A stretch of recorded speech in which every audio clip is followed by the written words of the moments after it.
realizando a nossa prece inicial, fechando nossos olhos,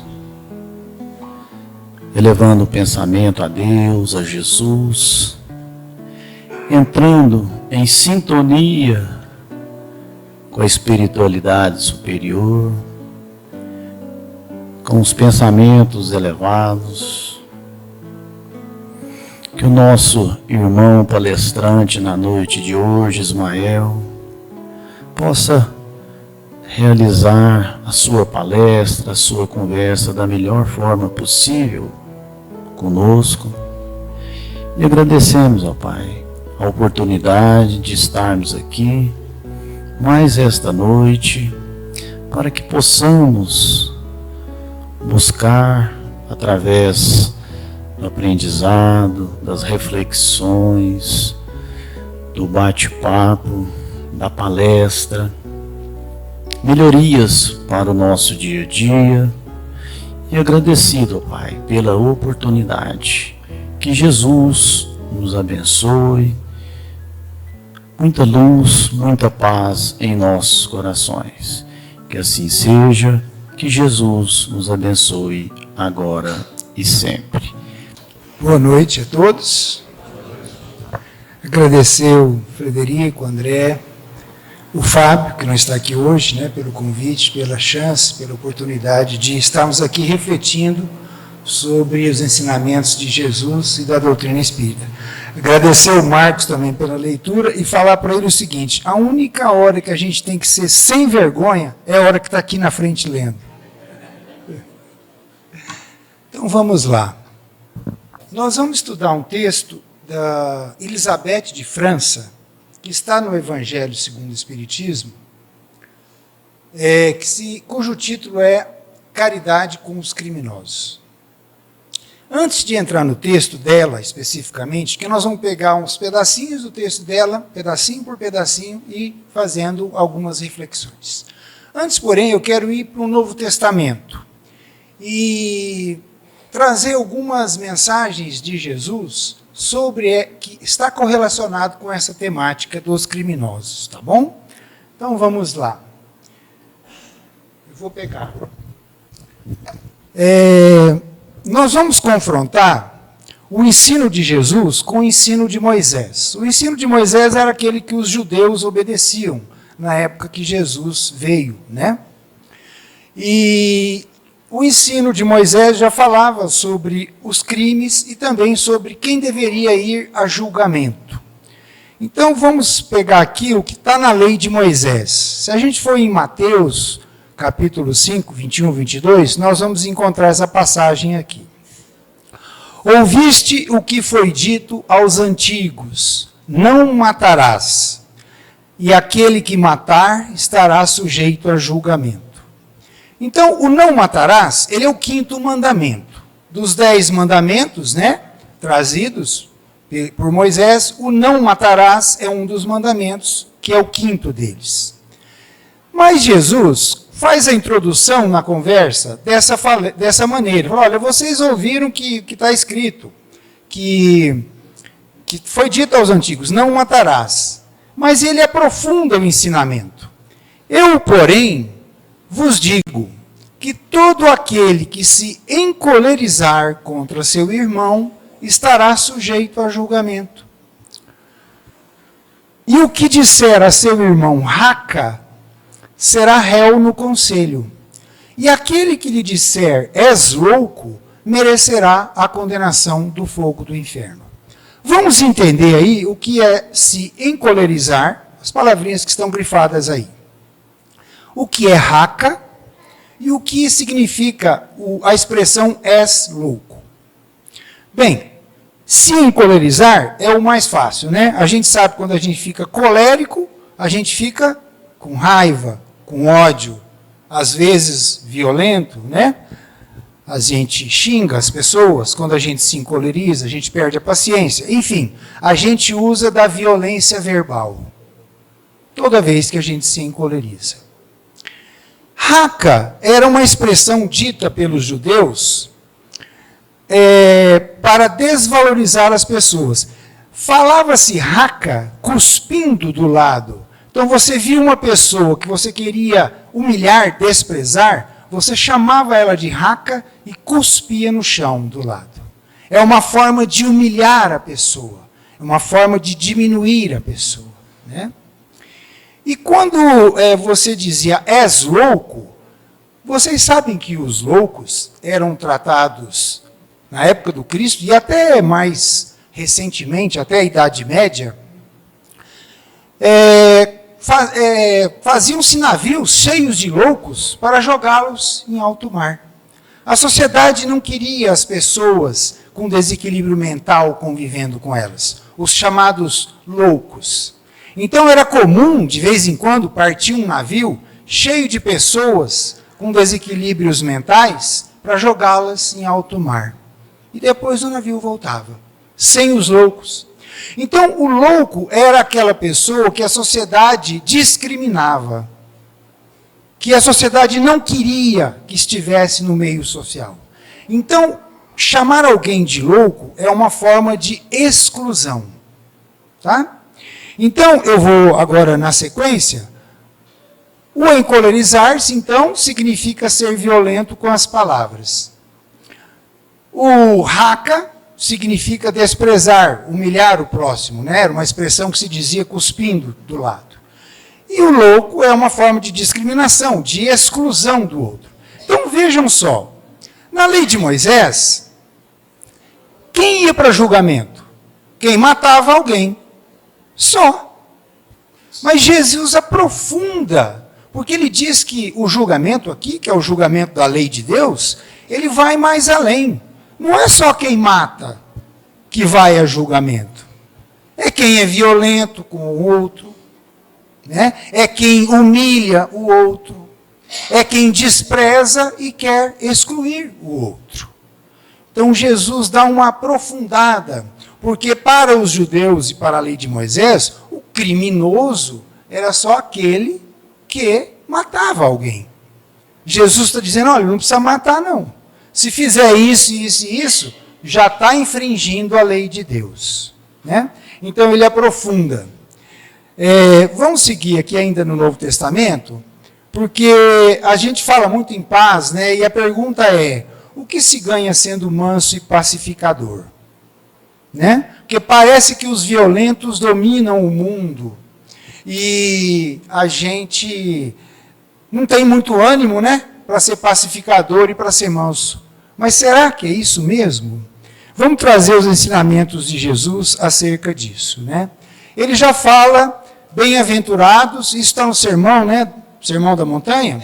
Bem-aventurados os mansos, porque eles herdarão a terra. Vamos falar um pouquinho sobre a palavra herdar. Todo mundo sabe o que é ser herdeiro, né? Ah, eu sou herdeiro dos bens do meu pai, da minha mãe, da minha família. Ou seja, eu vou receber esses bens. Então, eu só vou receber esses bens no futuro, né? Quando houver o falecimento dos meus parentes que são proprietários dos bens. Então, aquele que é candidato a herdeiro, ele não tem a posse, ele tem uma expectativa de ser dono de alguma coisa. Mas, de fato, ele não tem poder sobre aqueles bens enquanto ele não for proprietário dos bens, né? Então, o herdeiro significa isso. Herdar implica em assumir a posse sobre algo. Se você agora é herdeiro disso, você vai assumir a posse. Você vai ter poder para decidir sobre aquela coisa que você recebe como herança. Você tem voz de comando. Você exerce poder sobre aquela coisa. Bom, Jesus está dizendo aqui, quem que vai exercer poder sobre a terra? Os mansos.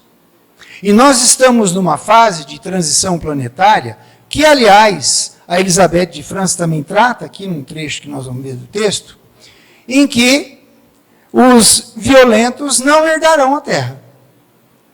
Mas se os violentos e os agressivos, eles vão ser deserdados por Deus, da terra eles vão, porque eles vão para um outro planeta, mais atrasado do que a terra.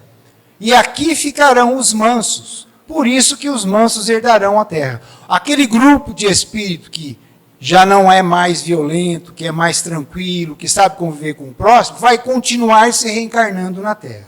Aqueles mais violentos, cruéis, vai ter um grupo, esse pessoal barra pesada, e nós estamos falando, por isso que o tema está sendo trazido, que a gente está falando dos criminosos, não é verdade? Esse pessoal, dureza mesmo, coração ressecado, vai ser remanejado para outro planeta. Então, da Terra, eles serão deserdados. Mas serão esquecidos por Deus, abandonados? Não. Eles vão para um outro planeta, onde lá eles ajudarão na evolução. Mais do que aqui, porque aqui eles estão começando a atrapalhar. Porque parece que a maioria da população está querendo a paz, está querendo o sossego, está querendo o respeito ao próximo. Então, quando um planeta chega nessa situação, os que estão muito fora da curva são remanejados para um outro planeta. E eu posso dizer para vocês que um planeta de provas e expiação no seu início não é fácil. Não tem celular, não tem lei, não tem casa com telhado, só tem caverna, animais ferozes, né? Não tem manicure, não tem nada do que nós já temos no nosso mundo civilizado. É um salve-se quem puder. Lá os homens caçam as mulheres. É assim. É assim. No mundo selvagem, as mulheres, inicialmente, eram capturadas pelos homens. Né? A luta pela sobrevivência é o mote do dia a dia. E é para esse tipo de planeta que esses espíritos vão ser transferidos. E a gente tem que lutar para continuar aqui, fazendo a nossa parte, né? Eles não serão, portanto, abandonados. Então, eu pergunto, Jesus, em algum lugar do Evangelho, do Novo Testamento, defendeu a eliminação do pecador ou do criminoso? Não. Pode procurar no Novo Testamento, de cabo a rabo. Jesus nunca defendeu a eliminação do criminoso ou do pecador. Jesus é contra o pecado, não contra o pecador. É isso que a gente tem que ter em mente, né? Bom, outra pergunta: os ensinos de Jesus autorizam um cristão a defender a solução de que combater o crime é matar criminosos? Não. A solução para a criminalidade não é matar criminosos, né? Você mata 10, 100, surge outros 100 para ficar no lugar daqueles, né?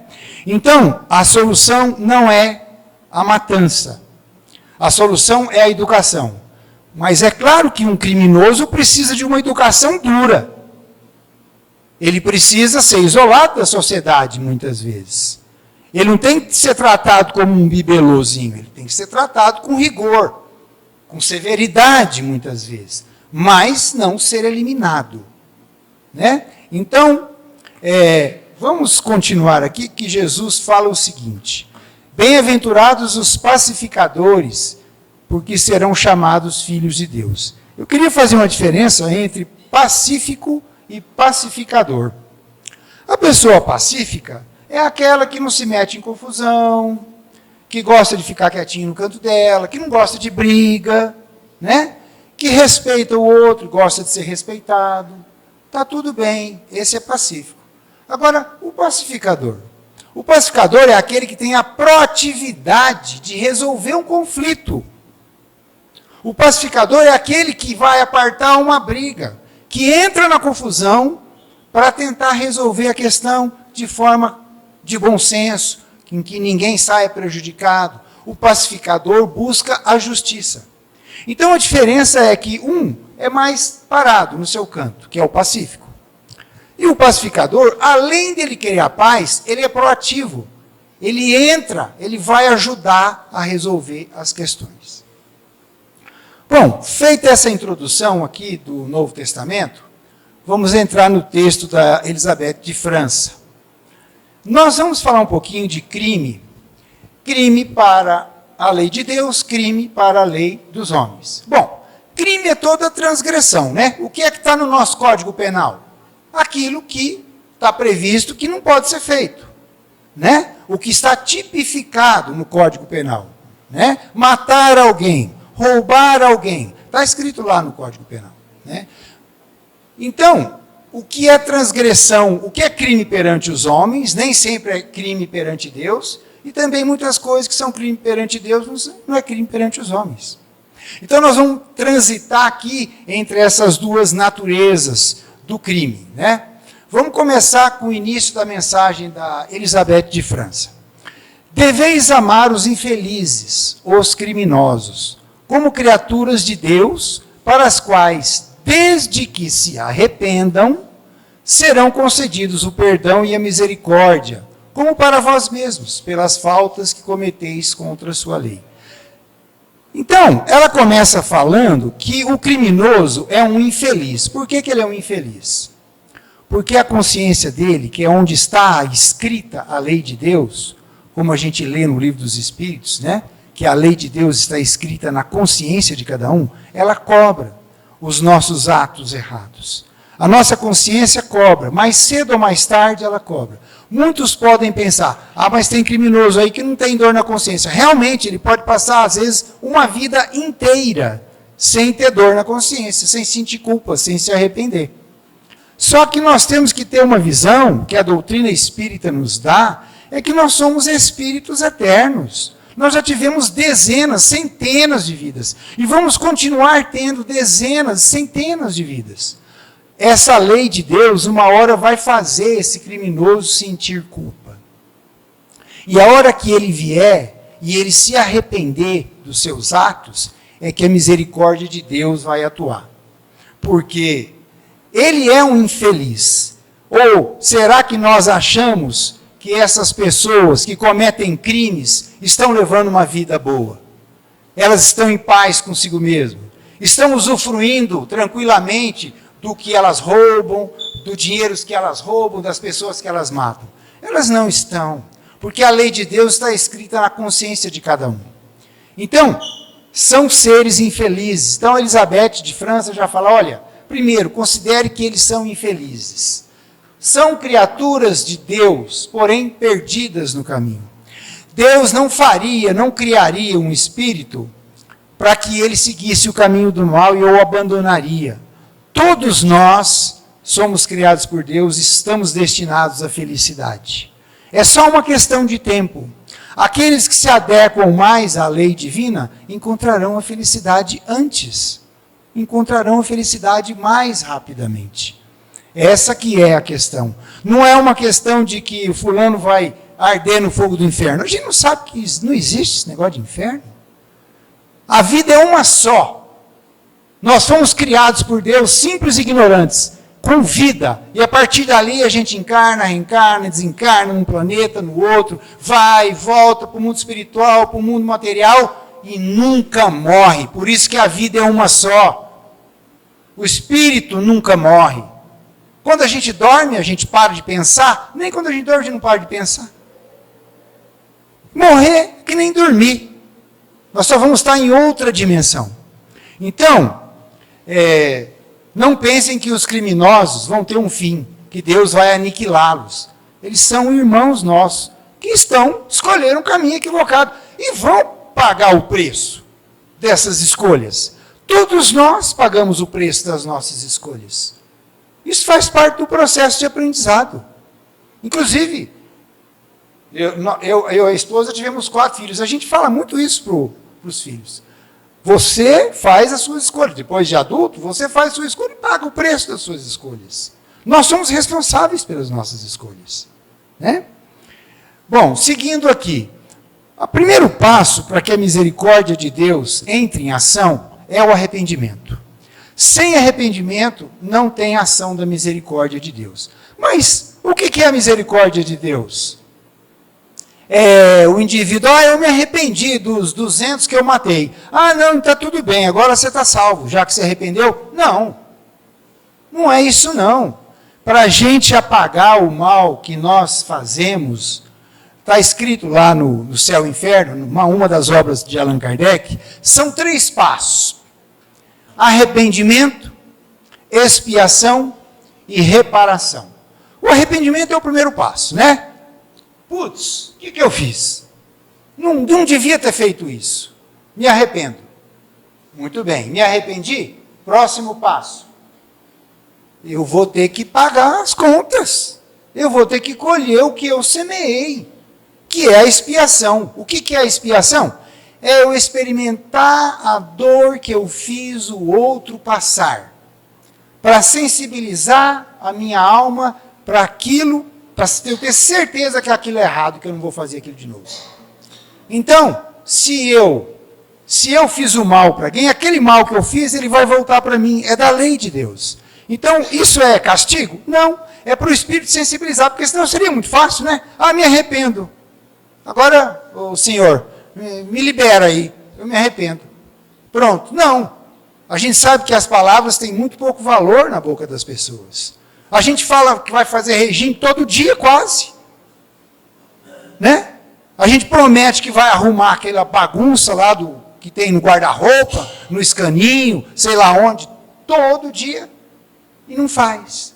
Então, a expiação serve para burilar a alma, para ela aprender lá dentro mesmo, que o mal que ela fez, voltando para ela, ela não vai mais fazer aquilo, porque ela sabe que é bom, é ruim para o outro, é ruim para mim também, então eu não vou mais fazer isso.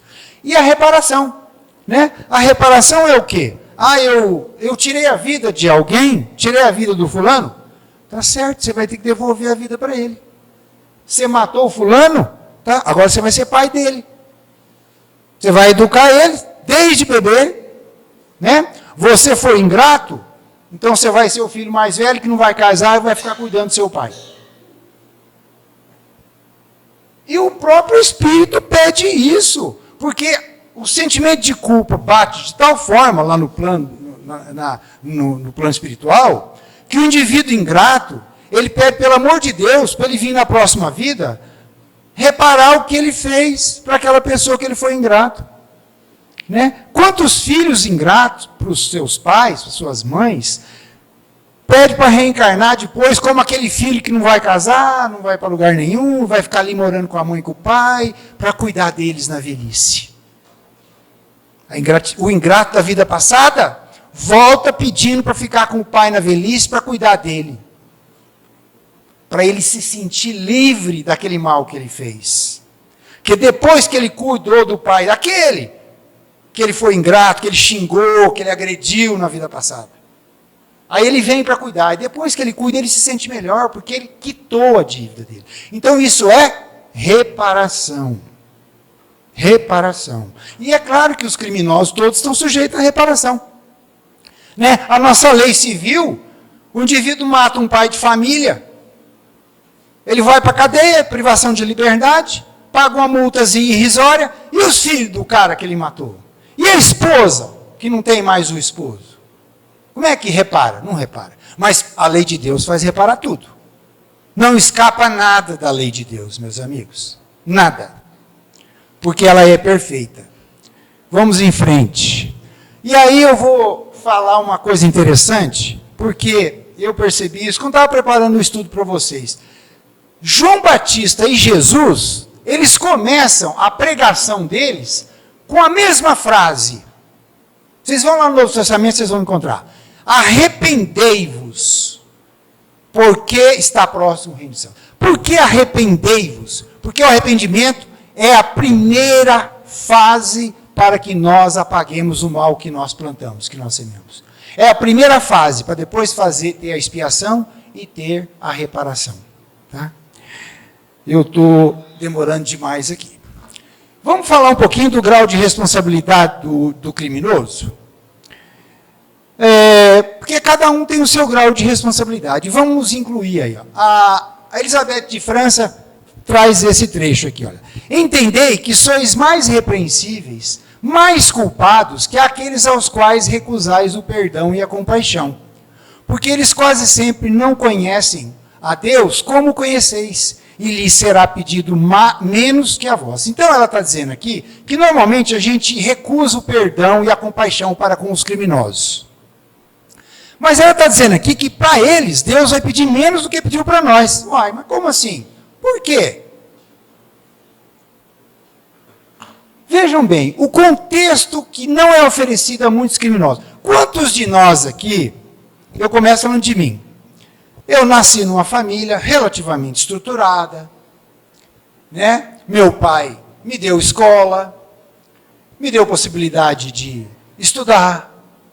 Eu tinha mãe, eu tinha pai o tempo todo. Eu tinha irmãos, eu tinha tios, parentes. Será que muitos dos criminosos têm essa estrutura familiar tão assim relativamente equilibrada como nós?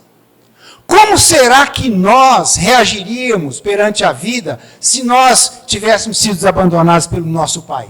Porque nos trabalhos sociais que a gente faz aí, o que a gente mais vê é uma mulher com 4, 5 filhos, um de cada pai, um de um pai, 2 do outro, um outro do outro. E o pai, cadê? Não tem um não, tem 3 ou 4.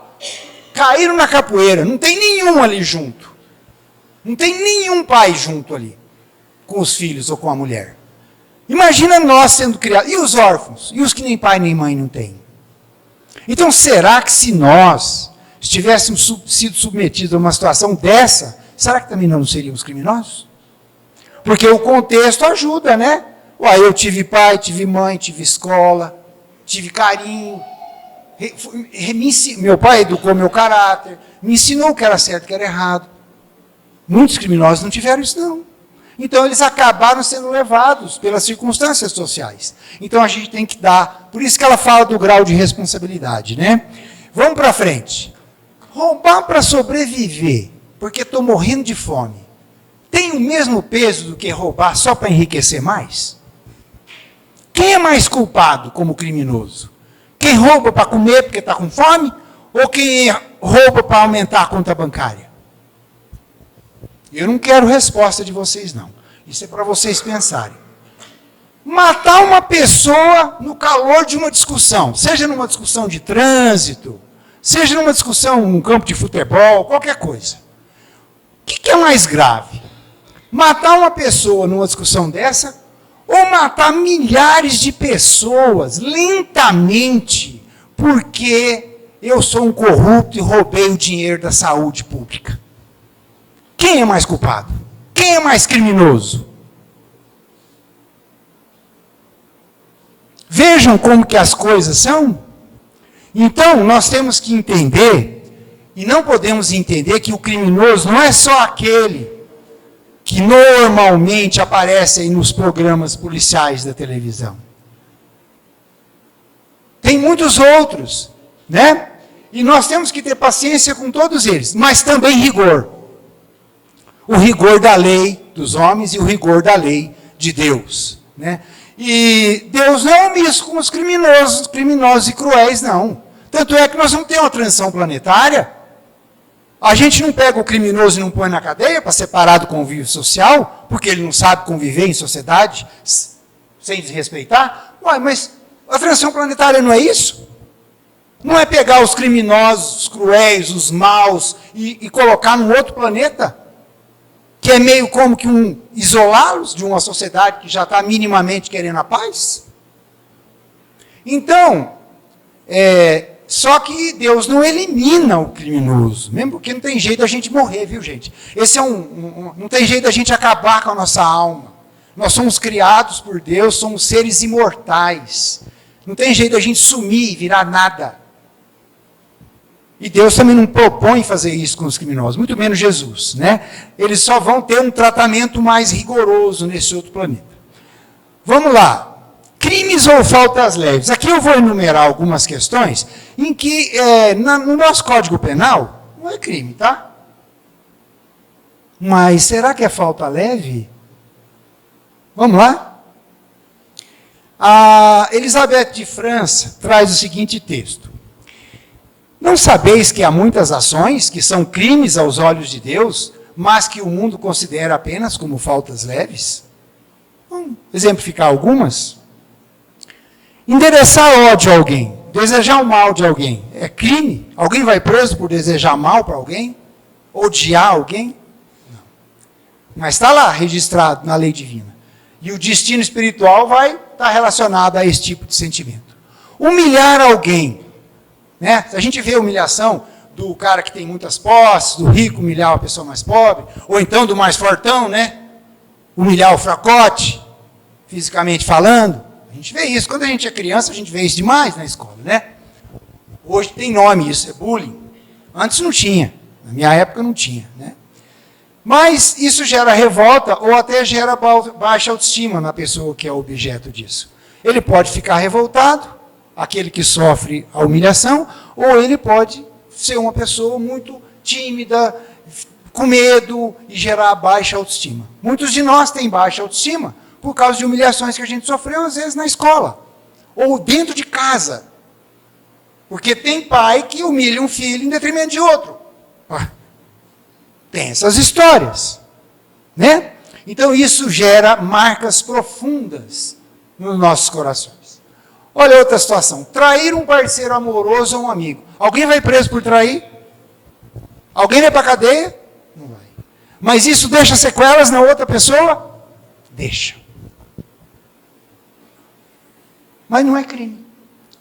Seduzir alguém e depois abandonar. Que legal, né? Eu sou o garanhão, eu não sei quantas meninas eu tenho, eu já tive, sei lá o quê.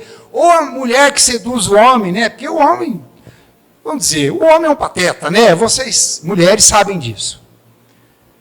Então, você seduz e depois abandona. Alguém vai preso por conta disso? Não. E aos olhos de Deus? Isso é uma falta leve? Isso é uma falta leve? Vamos nos alongar. Deprimir alguém, um relacionamento tóxico. Né? Hoje em dia, relacionamento tóxico, a gente chama aquela relação onde um não tem direito a nada, o outro só tem direito, um não tem direito a nada. Um não pode sair, não pode ver os amigos, não pode nada. O outro pode tudo. É uma relação de despotismo, de exploração. Né? Bom, todos esses casos mencionados aí, que vocês estão vendo, pode gerar um suicídio na pessoa que é objeto de... A nossa lei prevê indução ao suicídio. Está lá no Código Penal. Mas é difícil provar a indução ao suicídio. Quando alguém estimula o outro a se matar, isso é crime. Está lá no Código Penal que é crime. Mas é muito difícil de provar. Só que tem várias situações do relacionamento que você pode provocar tanta tristeza na pessoa que ela resolve acabar com a vida dela. Né? Isso é falta leve? Eu estou só deixando a pergunta para vocês. Vamos em frente. Os criminosos nos ensinam alguma coisa? Por que a pergunta? Porque Elizabeth de França, no texto dela do Evangelho, fala que os criminosos ensinam. Vamos ver. O que ela diz? A Elizabeth de França diz: Deus permite os grandes criminosos entre vós para vos servirem de ensinamento. Uai, mas que ensinamento é esse que os criminosos nos trazem? Vamos aprofundar um pouquinho isso aqui. Eu vou começar falando o seguinte: nós, espíritos atrasados como somos, a gente aprende o valor de uma coisa, normalmente com a falta daquela coisa, ou com a presença do contrário daquela coisa. Eu vou exemplificar. Vou pegar um exemplo bem simples. Falando primeiro da falta. Vou falar quando a gente vai morar fora da casa dos pais. Oh, mas era bom, né? Ter a comidinha pronta, a cama arrumada. A gente, quando é jovem, quer sair de casa, quer independência. A hora que você sai, você fala: nossa, agora eu tenho que fazer tudo. Eu vou chegar do trabalho, eu tenho que fazer meu jantar, eu tenho que lavar minha roupa, passar, pendurar, lavar, organizar a casa, tudo. Eu tinha tudo pronto. Eu era feliz e não sabia. Esse é um exemplo da falta. Mas esse é um exemplo simples. Tem um exemplo do contrário, que é o seguinte, olha. A gente, muitas vezes, quando você vai num lugar e as pessoas te tratam com grosseria, é que você aprende o valor do respeito. Você fala: nossa, eu fui naquele lugar lá, horrível, não volto mais lá, naquele consultório médico, né? A secretária do médico me tratou com desrespeito. Aí você sente falta da gentileza de todas as outras que te trataram com gentileza, mas você nem percebeu. Mas na hora que você foi tratado com grosseria, aí você falou: nossa, aquilo ali é muito ruim, não volto mais lá não. Me tratou muito mal, me desrespeitou. Então, essa é a presença do contrário. Né? A gente precisa disso. Olha, o horror da guerra nos ensina a importância da paz. O horror da guerra nos ensina a importância da paz. A corrupção nos faz valorizar a honestidade. Honestidade hoje parece pepita de ouro na sociedade, né? O que devia ser normal não é exceção. Lógico, nós estamos num momento de transição planetária. Todos os espíritos atrasados, complicados, que tinham no plano espiritual, estão aqui. Por isso que está esse burburinho danado. Faz parte do processo. Eles estão tendo a última chance deles, antes de ser degradado para um outro planeta. Então, está tudo bem. Faz parte do processo, né? Então, a presença constante do mal exaure nossa alma e nos faz ansiar por bem. É o que está acontecendo agora. É isso que nós estamos vivendo agora. Então aí, ó, está aí o papel dos criminosos. O dia que nós tivermos mais afinidade, mais gosto pelo bem, nós não vamos precisar dos criminosos para nos mostrar o contra-exemplo. Então, a ida... Quer dizer que a nossa transição planetária vai ser mais rápida quanto mais no bem nós nos concentrarmos. Quanto mais nós desejarmos o bem, quanto menos nós nos conectarmos com o mal, mais rápida vai ser a nossa transição e a viagem dos nossos irmãos que precisam sair do planeta vai acontecer mais rápido, né? Ela fala um pouquinho da transição planetária. Isso em 1868, tá? Há quase 160 anos atrás, ela já falava da transição planetária. Isso está no Evangelho. Brevemente, quando os homens forem levados à prática das leis de Deus, esses ensinamentos não serão mais necessários. Que ensinamentos não serão mais necessários? O ensinamento do criminoso, que traz o mal para a gente ver o tanto que o mal é ruim. Porque esse é o ensinamento do criminoso. Ele está aqui para a gente constatar o tanto que a maldade é uma coisa ruim. Quando a gente enjoar do mal, não vai precisar mais de criminoso para nos ensinar isso. Essa é a questão. Bom, ou seja, as turbulências da transição planetária irão terminar quando nós tivermos aprendido o ensinamento dos nossos professores criminosos, né? Que vieram nos ensinar o quê? O tanto que a maldade é ruim e não nos interessa. E quanto mais nós nos interessarmos pelo bem e menos pelo mal, né? Aí quando eu falo nos interessarmos menos ou mais, é pelo celular. Você dá ibope para quem? Para que tipo de vídeo você dá ibope? Para que tipo de coisa na internet, no YouTube, no TikTok, você dá ibope? Eu fico pensando, o nosso tempo é muito precioso, né? A gente, quando para olhar coisas de internet, a gente está doando o nosso tempo para aquela plataforma, para aquele blog, para aquele site.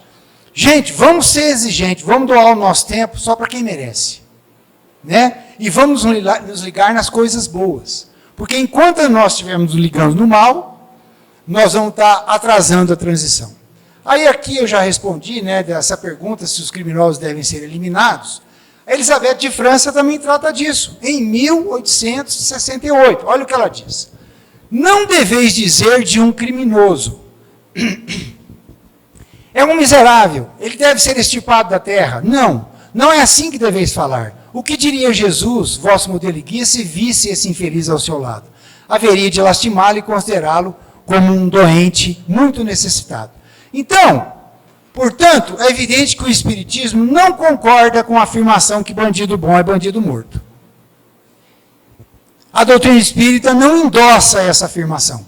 Nem Jesus e nem o Evangelho segundo o Espiritismo endossa essa afirmação. Então, muito cuidado quando a gente vai escolher o nosso candidato, porque se a gente se diz cristão e vai escolher um candidato que adota esse lema aí, que bandido bom é bandido morto, ou nós estamos dormindo, não estamos enxergando a situação, ou nós estamos sendo passados para trás, de alguma forma, né? E o interessante é o seguinte, será que esses que adotam esse princípio que bandido bom é bandido morto, aplicam essa regra quando o crime é cometido por um parente, um irmão, um pai, uma mãe, um amigo? Será que eles adotam esse critério? Deixa a pergunta.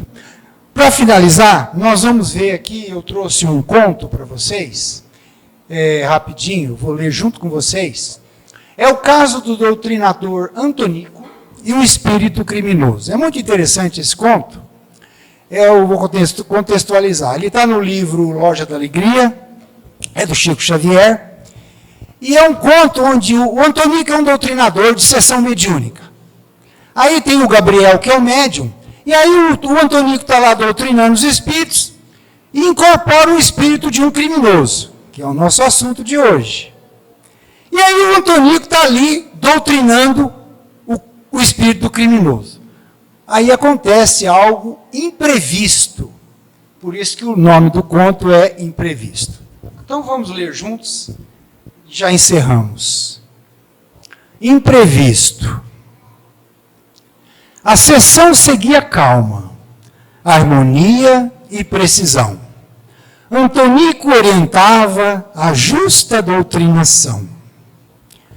Pelo médium Gabriel, um espírito incorporado, demonstrando imensa dor, passou o próprio recado. Meus irmãos, sou um infeliz. As culpas me custam caro. Os meus erros foram muitos. Imploro perdão e amparo. Prejudiquei muitos órfãos. Muitas viúvas roubei. Fui um ladrão às ocultas, tentando enganar a lei. Mandei matar inimigos. Não sei como agi assim. Agora, desencarnado, minha angústia não tem fim. Ante a pausa que se fez, disse Antonico à vontade. E você, queria o céu depois de tanta maldade? A vida que você conta é tão imunda e tão feia, que não quero vê-lo aqui. Ladrão mora na cadeia. O espírito, em choro alto, desfez-se em longo lamento. Meu amigo, tenha dó de meu grande sofrimento. Antonico replicou, não me venha rogar prece. Quem é você que procura aquilo que não merece? Clamou o comunicante. Infeliz do homem que cai. Você pergunta quem sou? Antonico, eu sou seu pai. Gente, essa mensagem que eu queria deixar para vocês, agradeço o Frederico, o André, e essas reflexões que eu trouxe, eu espero que sejam úteis a todos. Fiquem com Deus, uma boa noite a todos, viu? Obrigado.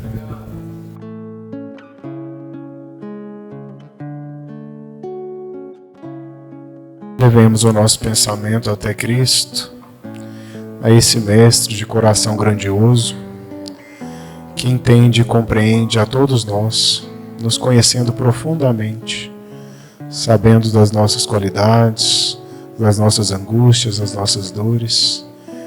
Mestre Jesus, que a tua luz possa desenvolver nessa hora, aquecendo os nossos corações, acalmando a nossa alma, curando as nossas doenças, trazendo tudo aquilo que necessitamos para seguirmos as nossas vidas com mais fé, com mais amor, com mais perdão, e que a sua vontade seja feita na nossa vida agora e sempre.